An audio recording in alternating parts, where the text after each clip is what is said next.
esos valores. Hablamos de la necesidad de entender que somos partes de un nuevo reino, miembros de un nuevo reino, el reino de Dios. No pertenecemos, aunque estamos en este mundo, pero no somos de este mundo. El Señor nos ha hecho miembros de su reino. ¿Cómo ha sucedido esto? Mediante la regeneración, mediante el nuevo nacimiento. No se trata de que yo quiero ser miembro del reino de Dios. Pásale. No. Se trata de arrepentimiento, reconocimiento que el pecado nos separa de Dios.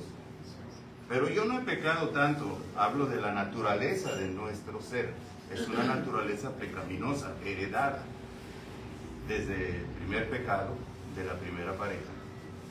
Entonces el Señor ha establecido, después de aquello que sucedió en el inicio de todas las cosas, un plan, una alternativa, para que su reino fuera establecido en la tierra, porque Lucifer buscó la manera de adueñarse y de establecer su poder, su hegemonía y toda su maldad sobre la tierra. Y nosotros vivimos la era del reino de Dios desde que Jesucristo vino a este mundo. Profetas. Juan el Bautista anunciaba y decía: arrepiéntanse, porque Dios no es así. El reino de Dios no es un lugar, una gran ciudad y palacios así perdidos en el espacio. No. El reino de Dios es la soberanía, el gobierno y la autoridad de Dios sobre el universo. Pero este gobierno y esta autoridad de Dios fue ganada por el Señor Jesucristo. Y el Señor Jesucristo nos invita, nos llama a toda la raza humana a ser parte de ese reino. Pero hay una condición. Jesús se lo dice a Nicodemo: si no naces de nuevo, Nicodemo, no podrás ver el reino de Dios.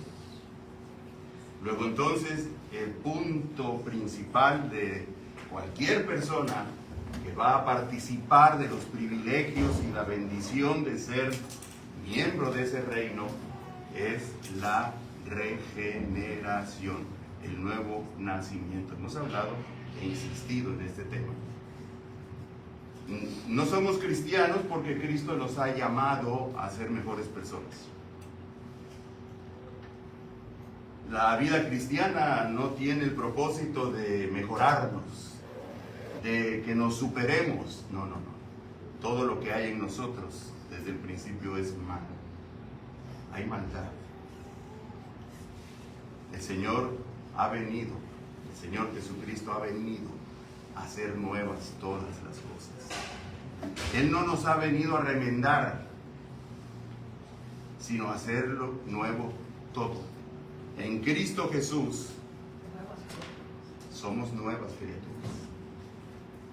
Y eso está ligado con la doctrina de la nueva creación. Porque todo es nuevo en Jesucristo y va a ser nuevo cuando Él regrese. Cielos nuevos, tierra nueva. Entonces nosotros necesitamos participar de este reino. Y la vida cristiana consiste precisamente en eso. Y no es posible entender aquello que Jesús enseñó y que lo usamos tanto. Jesús dice: yo he venido para que tengan vida y para que la tengan, ¿cómo? En abundancia. ¿Por qué no la vivimos? Porque el reino de Dios tiene un sistema de valores diferentes a los valores de este mundo.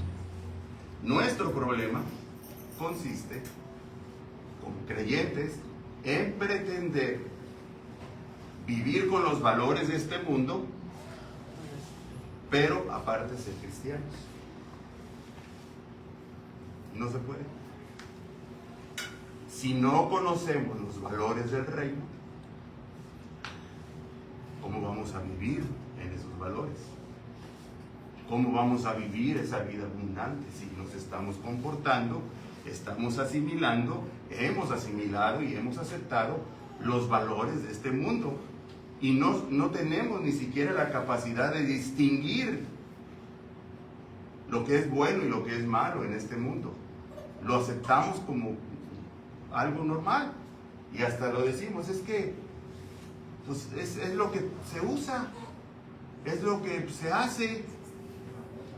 Y estarán de acuerdo que lo que se usa y lo que se hace cambia de cultura en cultura, cambia de tiempo en tiempo, muchas cosas cambian. Lo que antes era no aceptable, hoy es aceptado normalmente, pero el Señor dice, el cielo y la tierra pasarán, pero mi palabra nunca pasará, no será cambiada, no se mueve. Tenemos entonces que aprender a vivir la vida cristiana dentro de los valores del reino. Y entonces hablamos de algunos valores diferentes. Y bueno, utilizamos como texto marco principal Mateo 6:33, donde el Señor Jesús dice, mas buscad primeramente el reino de Dios y su justicia, y todas estas cosas os serán añadidas. Esto significa que nosotros debemos dar prioridad a los valores del reino, a las enseñanzas del reino. Y hablábamos de que, de clasificando estos valores, de algunas clases o tipos de valores, entre muchos, pero entre lo fundamental. Y hablamos de valores doctrinales. ¿Sí? Hay doctrinas, enseñanzas de la Biblia que no son negociables. O las comprendemos, pero no las podemos, o no las comprendemos, pero no las podemos cambiar. No podemos, bueno, pues cada quien cree lo que piensa, ¿no?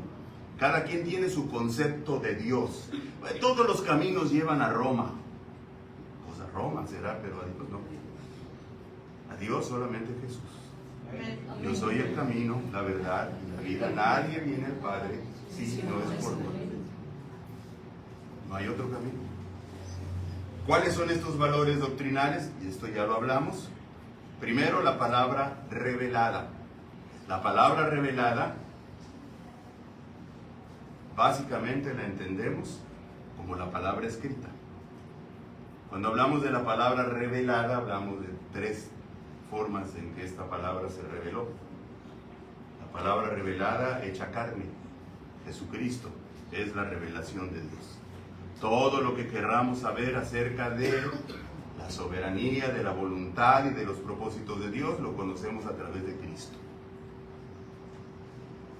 Hebreos 1 al 3 lo dice claramente, que antes los profetas habían hablado, Dios había hablado a través de los profetas, pero en estos últimos tiempos, y se referían a los tiempos de Jesús, porque los últimos tiempos comenzaron con Jesús.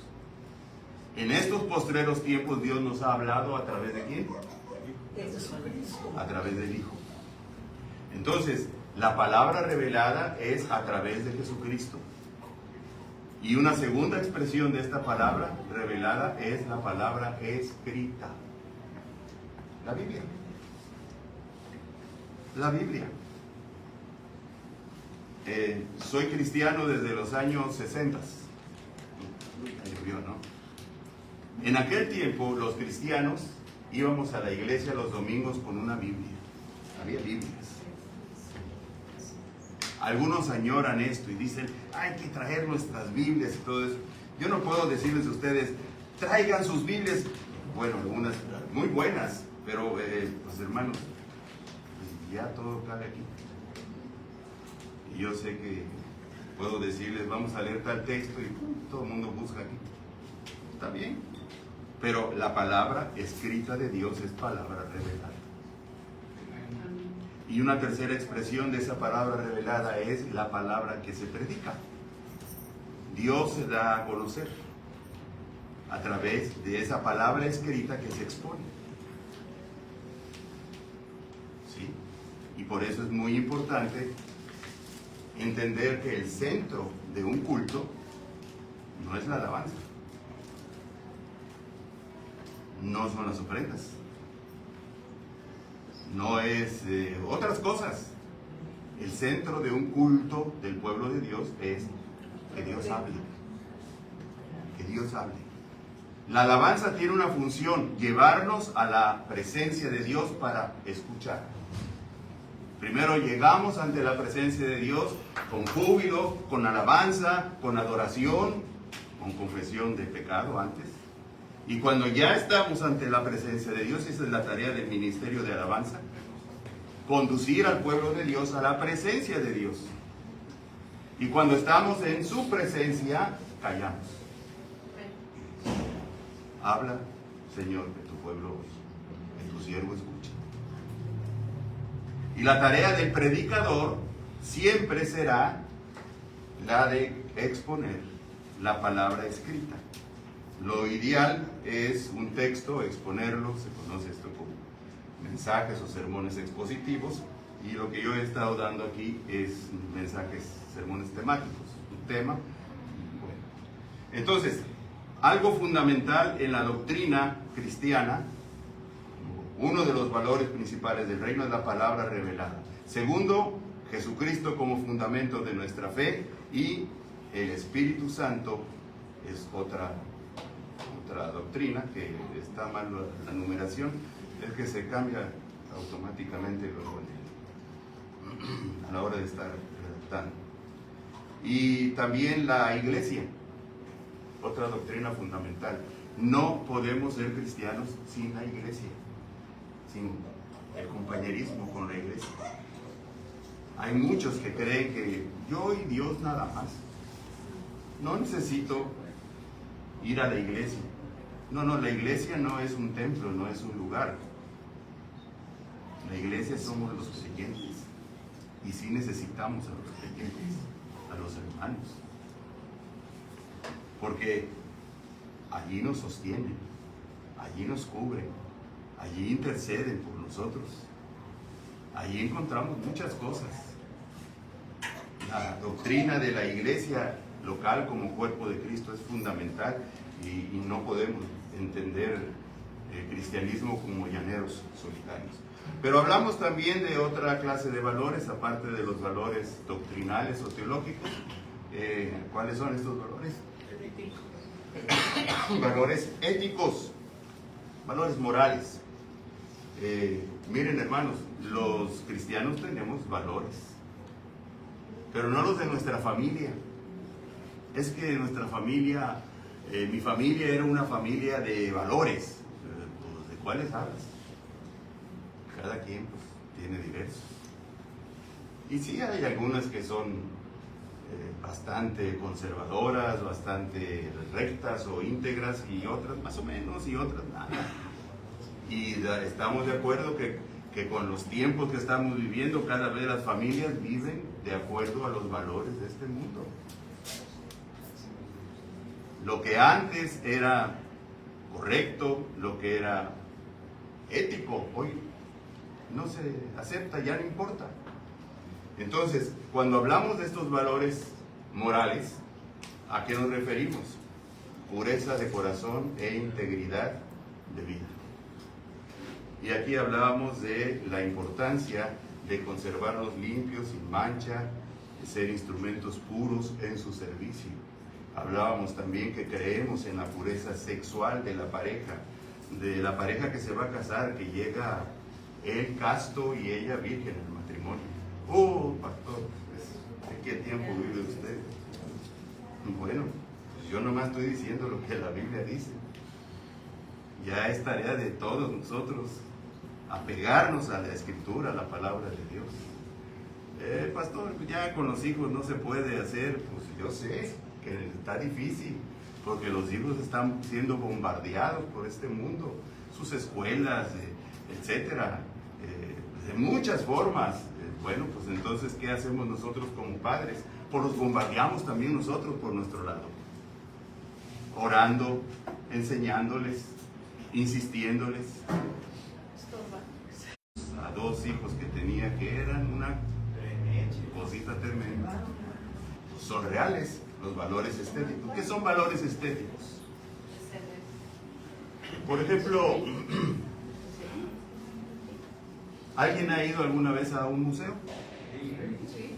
Sabemos que ahí se exhiben obras de arte o depende del tipo de museo, pero se busca exhibir ciertas cosas que representan orden, equilibrio, armonía, color, sonido, espacio. Todo esto tiene que ver con estética. Orden, equilibrio, armonía, color, sonido, espacio. ¿Y qué tiene que ver esto con Dios? Hermanos, todo lo que Dios hizo fue bueno, era bello, era perfecto. Así dice la Biblia. ¿Saben qué fue lo único bueno que Dios dijo? Mejor dicho, lo único que Dios dijo que no era bueno en la creación. A ver, ¿quién se recuerda? ¿Quién? No, Dios hizo todo, empezó a crear y a crear, y Dios cada vez que hacía algo decía, Dios, que lo hallaba bueno. Bueno, porque antes de que Dios hiciera lo que hizo, sobre este planeta, Satanás había hecho muchas cosas muy feas, que Dios se encargó de exterminar mediante cataclismos. Hablo de la era cenozoica, mesozoica, todas las cenozoicas, las zoicas que hubo antes, con todas sus clasificaciones. Sí, Dios se encargó de exterminar todo lo que Él no había hecho. Y la era de los dinosaurios, curiosamente, todos eran saurios o reptiloides. Pero cuando Dios crea, hace su creación, pone en orden todas las cosas, entre Génesis 1:1 y el versículo 2, y creó Dios los cielos y la tierra, y luego, ¿qué dice el versículo 2? Y la tierra estaba desordenada y vacía. Dios no hizo eso. Ahí entre esos 2 versículos cabe mucha historia, hay mucha historia que necesitamos ubicar. Pero después de eso, Dios comienza a crear en este mundo vida. Y todo lo que Dios hizo fue bello. Porque Dios es un artista. Todo lo que Dios hizo fue bello. Solamente en esa etapa de la creación hubo una sola cosa que Dios dijo, esto no es bueno. Que esté solo el hombre. Se vio esto hoy en la clase. No se mencionó ese punto, pero lo único que Dios declaró, no es bueno que el hombre esté solo. Y luego dice, le haré ayuda idónea. La soledad, Dios la resolvió con ayuda idónea. Ayuda, auxilio, socorro, apoyo, respaldo.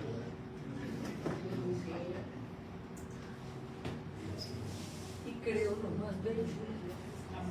Y creó lo más bello. Sí. Sí. Pero la creó de antes. Lo regresé. Sí, porque la sacó de la costilla. ¿Okay? Y entonces, hermanos, Dios es un artista. Todas las cosas que vienen de Dios son bellas, son equilibrio, son armonía, son estética. Por lo tanto, los cristianos tenemos que saber expresar ese estilo de vida.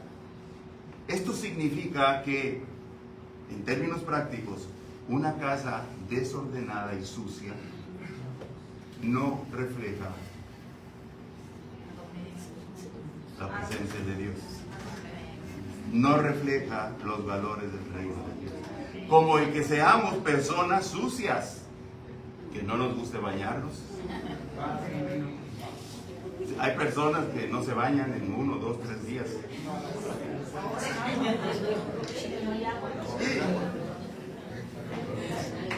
Esto no va con el plan y el propósito de Dios. ¿Cómo? No. Francia. Pero no, aquí también. Aquí también. No hay un espacio plano que no esté saturado de objetos. Mesa del comedor, la sala entera está llena de cosas. Ahí nunca se pasa la escoba, nunca se pasa el sacudidor, nunca se hace nada. La cocina está llena de trastes, etcétera, etcétera, etcétera. ¿Quieren que siga hablando? ¿Saben a qué me refiero? Esto no va con la vida cristiana, con los valores del reino de Dios. No podemos, hermanos, vivir como herederos del reino, hijos del reino, pues llenos de suciedad o de desorden o algo semejante. Y todos tenemos una parte que nos pisa. Todos. De una o de otra manera. Donde estamos y donde nos movemos hay desorden. No es compatible con los valores del reino de Dios. Dios hizo todo bello. Y por lo tanto, la limpieza, el orden, el espacio, el aroma, la visibilidad, el sonido. Perdón, los cristianos no nos gusta el reggaetón. Ni otro tipo de música que es discordante. Miren, hay pruebas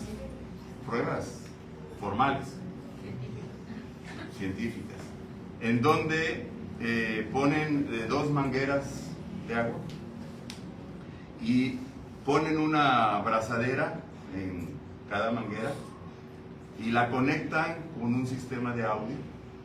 Y es uno de los sistemas de audio que produce música heavy metal. Heavy metal. Y el chorro de agua sale.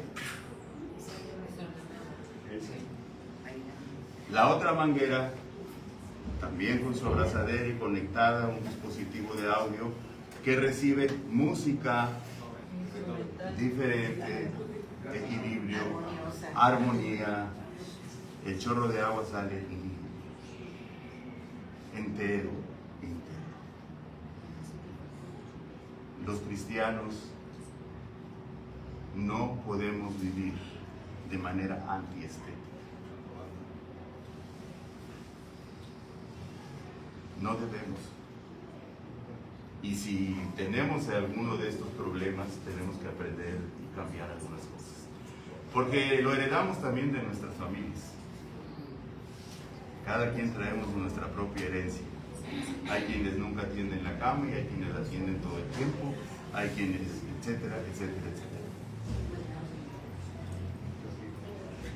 Valores estéticos. Por tanto, hermanos, el orden y la armonía de nuestras vidas, que incluye los espacios que habitamos, la música que escuchamos, el lenguaje que hablamos, da testimonio de la presencia de Dios en nuestras almas, sentimientos, pensamientos, relaciones humanas y fraternales, así como en nuestros cultos y reuniones cristianas y en nuestras casas.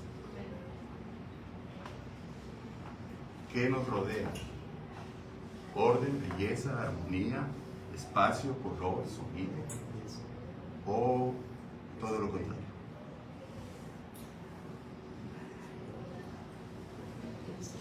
Hablemos de otra clase de valores. Ya hemos hablado de valores doctrinales, valores morales del reino de Dios y valores estéticos. Ahora hablemos de valores terapéuticos. ¿A qué nos referimos? Miren, hay quienes pretenden ser ejemplo de fortalezas doctrinales, hasta se pelean, defienden la doctrina. No, es que esto es así, la Biblia dice, etcétera, etcétera, pero sin tener congruencia entre el creer y el hacer.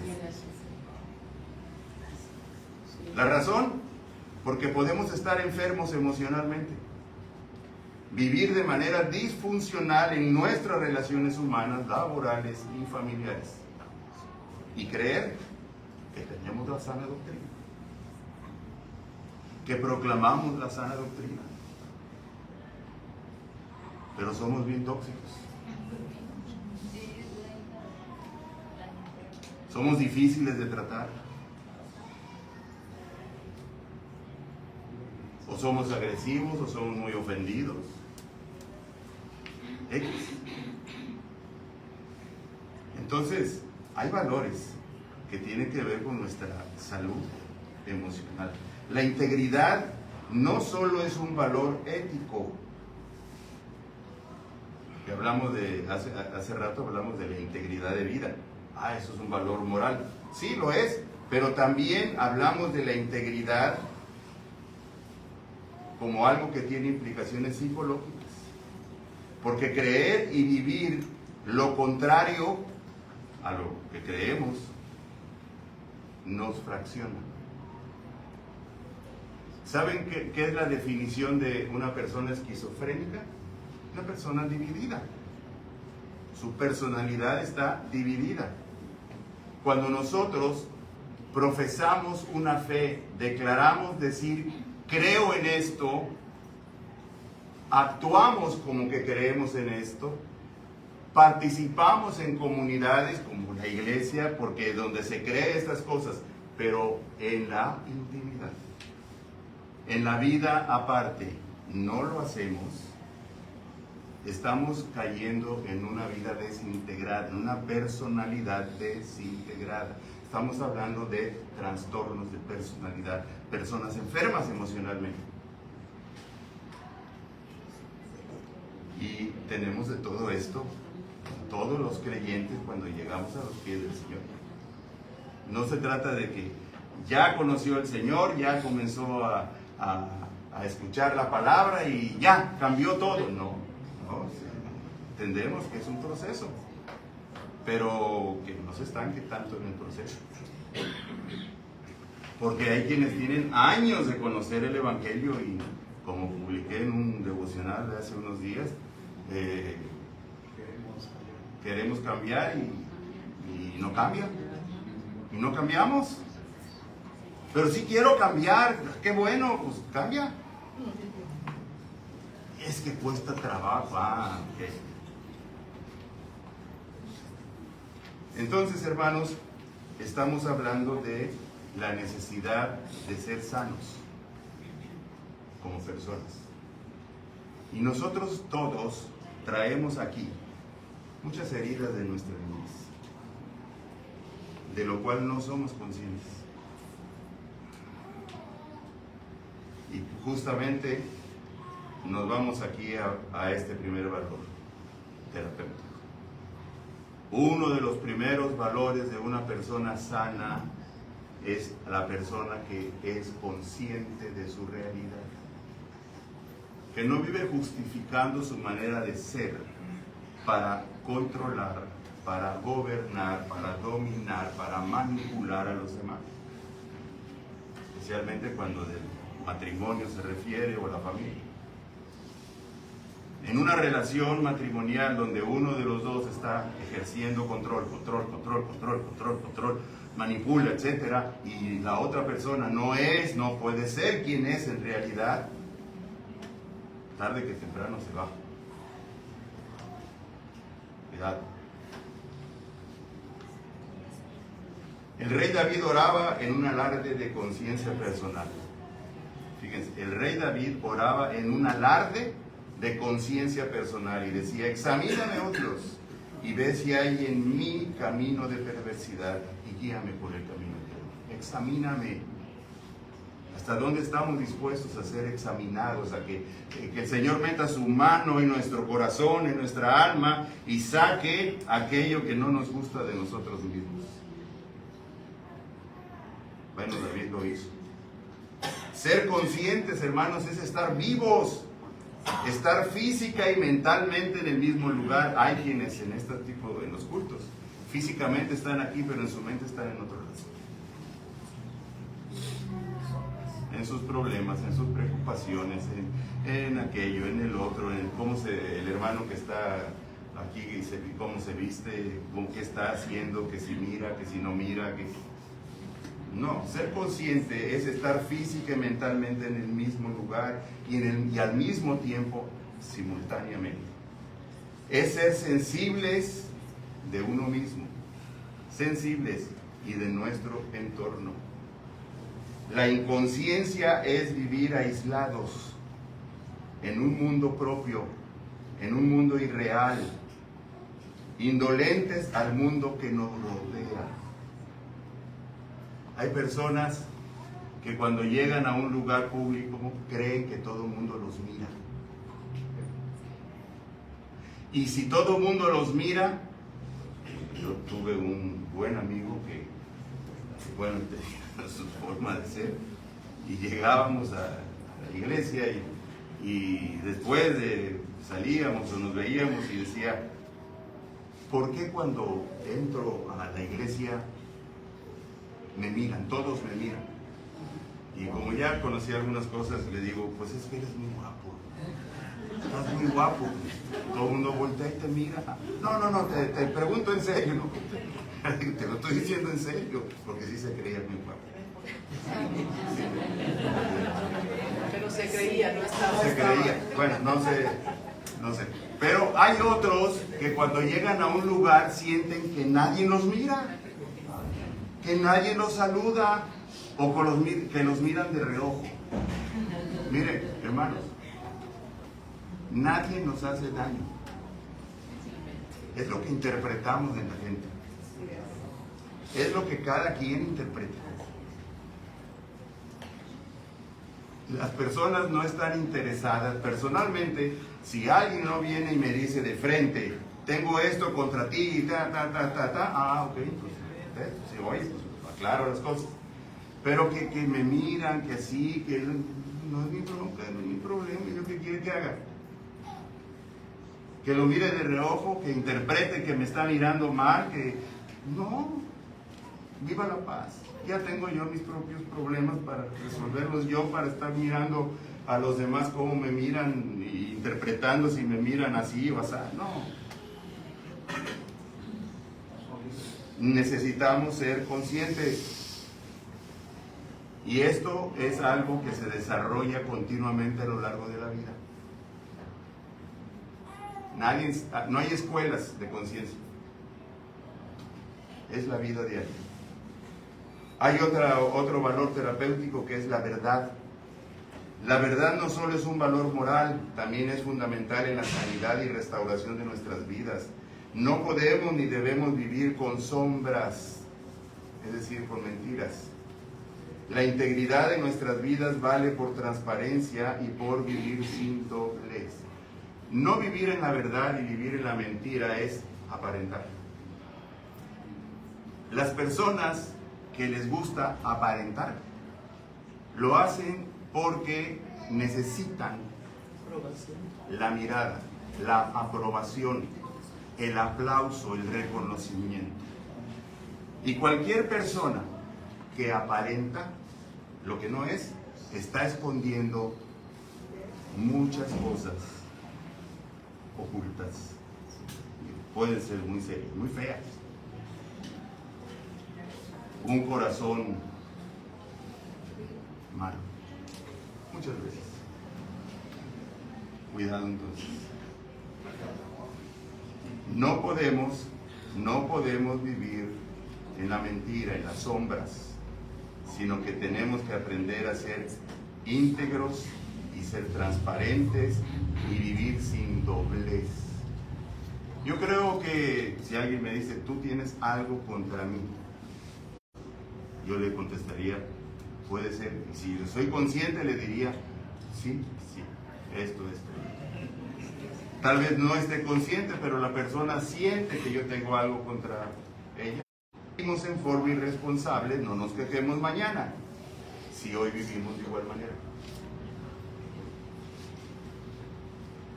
Rechazamos, hermanos, con vigor asumir la posición de víctimas en la vida.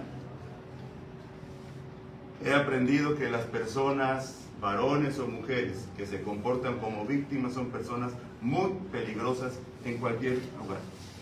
¿Saben por qué? Porque las víctimas nunca son responsables de nada. Nunca. Mi mamá, mi papá, mi esposo, mi esposa, si yo tuviera aquello, si yo tuviera lo otro, y son víctimas y no asumen responsabilidad. Tienes lo que tú has construido con su vida. Nosotros damos lo que queremos dar en nuestras relaciones interpersonales, y cuando lo damos nadie nos obliga a darlo. Si yo doy tiempo, si yo doy un recurso, lo que usted quiera, lo doy porque quiero darlo. Y si lo doy, no me voy a quejar. Hay personas que lo dan y están quejando, sí quejando. Bueno, ¿qué quiere que haga? No aceptamos la irresponsabilidad de la vida. Esas parejas que viven echándose la culpa uno al otro. Yo hice esto porque tú lo hiciste. Si tú no hubieras hecho esto, yo no hubiera hecho aquello. Mire qué tonta. Échame la culpa ahora a mí. Soy culpable y responsable de lo mío, y tú de lo tuyo. Soy responsable ante mi familia, somos responsables ante nuestros hijos, soy responsable ante mi esposa, soy responsable ante mi iglesia, mi pueblo, ante mi mundo y ante mi Dios. Porque Dios me va a reclamar responsabilidad de ello. Haga lo que haga. Y por eso estoy llamado a cumplir con Dios. Con nadie más. A cumplir con Dios. Y finalmente, como un valor terapéutico fundamental, el amor. Es el valor por excelencia en la salud y restauración de nuestros hermanos. Por amor cubrimos sus faltas, por amor somos tolerantes con los que muy seguido caen. Por amor somos pacientes con los pequeños. Por amor nos esforzamos y damos nuestra capa o caminamos una milla más para ayudar al que lo necesita. Por amor, los homosexuales, las prostitutas, los psicópatas, los esquizofrénicos tienen un lugar en nuestra comunidad. ¿O ellos no? Todos. Todos. Ya Dios se encarga en cada caso de tratar con cada quien. Es el amor de Cristo en nosotros lo que nos hace ser una comunidad de amor que recibe al que está enfermo en su pecado. Por eso nadie es menos que el otro. No tenemos derecho a aceptar a uno y rechazar a otro. Es que a mí no me nace, pues no le nacerá, será su problema. Pero es obligación cristiana amar a todos mis hermanos. Y finalmente hablemos, hermanos, de otra clase de valores. Repasemos. Primer valor que hablamos. No. Estético. No. Los que no tienen. ¿Cuál? Doctrinales, valores doctrinales. Nos basamos en todo lo demás, en lo que el Señor dice en su palabra. Reconocemos como única norma de fe y autoridad en nuestra vida su palabra escrita, no lo que sentimos. Lo que sentimos sale sobrando.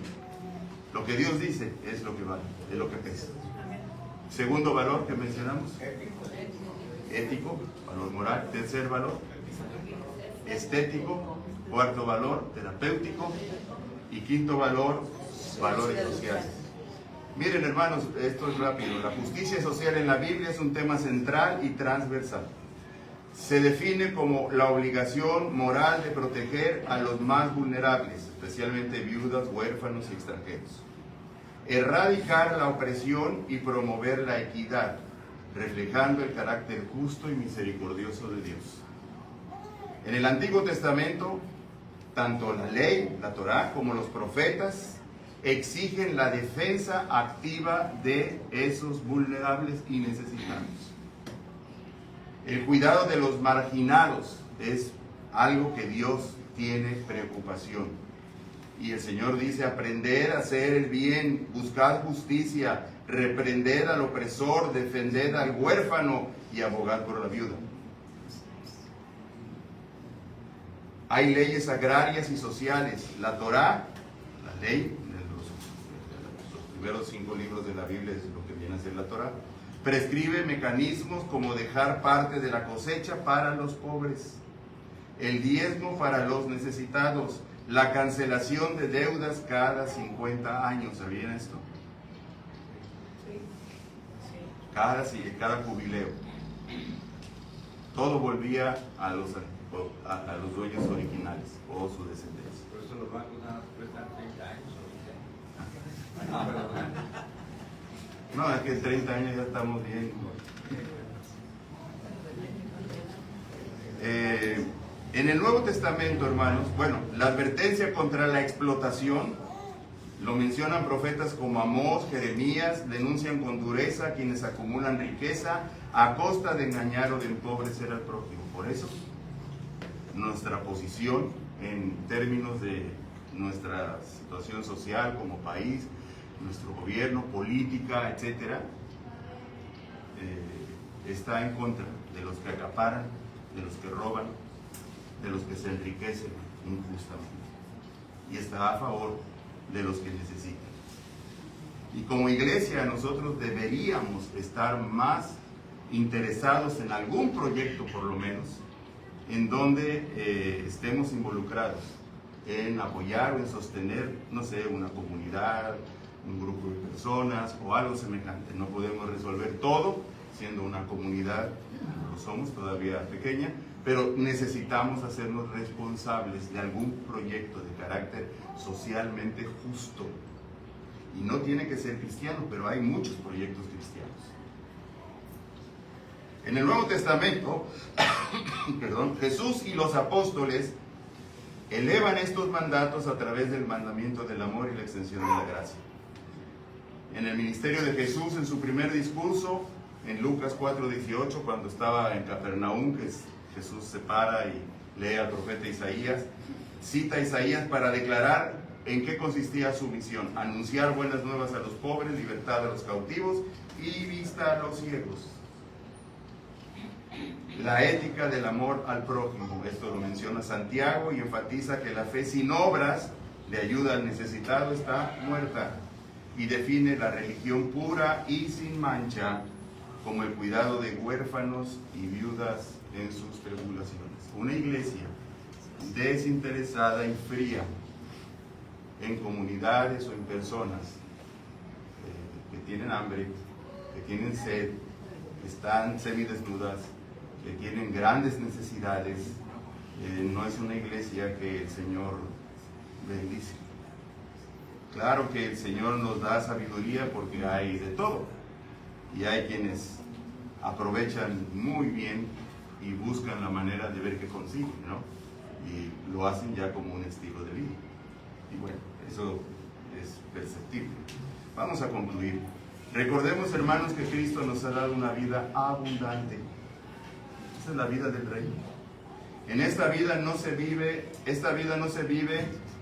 en la experiencia mística, la vida abundante. No son experiencias extáticas. Es que yo siento una plenitud y mira, tu experiencia es muy respetable, pero esto no es la vida abundante. La vida que se vive abundante no es esa catarsis emocional, ni una fe individualista, sino un cultivo consciente de valores a lo largo de la vida como individuos y como una comunidad.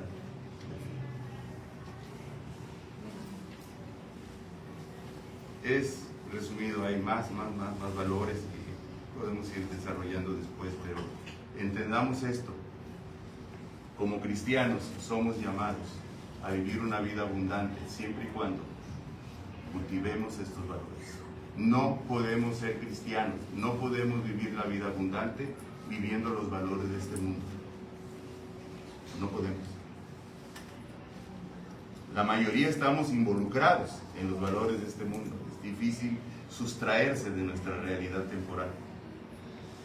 Pero tenemos que luchar, tenemos que batallar y ser conscientes. Es nuestra tarea. Que Dios los guarde, que Dios les bendiga. Y bueno, ahí tienen el texto, léanlo, estudienlo, revísenlo después. Y si hay comentarios o preguntas después, vamos a orar. Señor, te damos las gracias. No, vamos a orar para terminar, Señor. Gracias. Señor, te damos gracias porque nos permites revisar estos temas, reconocer tus valores, lo que tú quieres que nosotros vivamos y practiquemos en nuestra fe. Ayúdanos a crecer en todos estos puntos, en todos estos temas, en cada área de nuestra vida, en el nombre de Cristo Jesús. Amén.